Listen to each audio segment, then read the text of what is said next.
ሮሜ ምዕራፍ 8 ቁጥር 1 ስለዚህ በክርስቶስ ኢየሱስ ያሉት አሁን ኩነኔ የለባቸው፣ ምክንያቱም የሕይወት መንፈስ ሕግ በክርስቶስ ኢየሱስ ከኃጢአትና ከሞት ሕግ ነፃ አውጥቶኛል።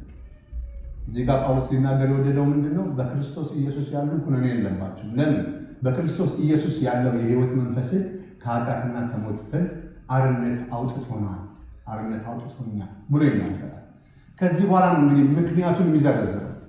ከዛ በኋላ ምን ይላል? ሕግ ከሥጋ ባህሪ የተነሳ ደክሞ ሊፈጽም ያልቻለውን እግዚአብሔር የገዛ ልጁን በኃጢአተኛ ሰው አምሳል የኃጢአት መስዋዕት እንዲሆን በመላክ ፈጸመ። በዚህም ኃጢአትን በሥጋ ኮነነ። ይኸውም በሥጋ ሳይሆን በመንፈስ ለምንመላለስ ለእኛ ሕጉ የሚጠይቀው ጽድቅ ሙሉ በሙሉ እንዲፈጸም። እግዚአብሔር ኢየሱስ ክርስቶስ ጽድቅን ሁሉ ፈጽሟል። ይህ ጽድቅ ግን የሚሰራው በሥጋ ሳይሆን በመንፈስ በምንመላለስ በእኛ። እዚህ ጋር አሁን ትልቅ የክርስቲያን ተግዳሮት እንግዲህ የሚመጣው ብዙ የአስተምሮች ፋላሲ ወይም ደግሞ የአስተምሮች መጋጨትና ስህተት የሚመጣው እዚህ ጋር ድነናል ጥያቄ ውስጥ አይገባም።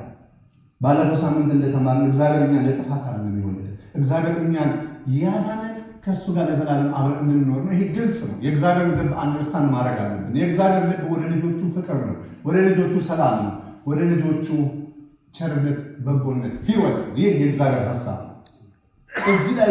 እዚህ ላይ ከቆምን ከዚህ በኋላ እግዚአብሔር ስራውን ሁሉ የሚሰራው በምንድን ነው? በመንፈስ ነው። ለዚህ ነው ከመንፈስ የተወለደ ነው። መንፈሳችን ከእግዚአብሔር መንፈስ ጋር ህብረት አድርጎ ባለፈው ሳምንት እንደተነጋገርነው ከመንፈስ እውቀት ወደ ነፍስ ይመጣል። በእምነት እንቀበላለን ከእግዚአብሔር፣ ነፍሳችንን እናስተምራታለን፣ ከጉስቁልና ከድካም ትወጣለች። ነፍስ ደግሞ እውቀት ስታገኝ ስጋን መቆጣጠር ትችላለች ማለት ነው። ባይዘው እግዚአብሔር ሰውን ከምድር አፈር አበጀው፣ በአፍንጫውም የሕይወትን እስትንፋስ እፍ አለበት። የሰውን ልጅ ሕያው ነፍስ ያለው ሆነ ይላል መጽሐፍ ቅዱስ ሲናገር። ስለዚህ አያችሁት፣ የመንፈስን ኔቸር አያችሁ፣ የነፍስን ኔቸር አያችሁ። እዚህ ጋር ከመንፈስ ዘላለማዊነት አለ፣ ከስጋ ደግሞ ዓለማዊነት አለ። የሰው ልጅ በዚህ መካከል ይራመዳል፣ በዚህ መካከል ይሄዳል። ሰው ስጋውን ብቻ ሲሰማ የስጋውን ነገር ብቻ ሳይ ዓለማዊነት በሱ ላይ ይበረታበታል። ተፈጥሯዊ አኗኗር የሆነውን ኑሮ ብቻ ይኖራል። በአምስቱ የስሜት ሕዋሳት ብቻ ተወስኖ መኖርን ያደርጋል።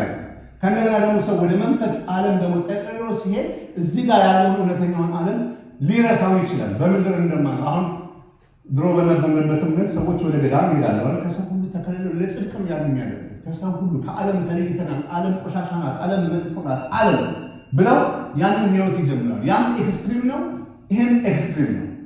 ስለዚህ ነፍስ ትክክለኛውን እውቀት ስታገኝ ያንን ባላንስ ትፈጥራለች። የሁለቱም ኔቸር ስላላት ማለት ነው።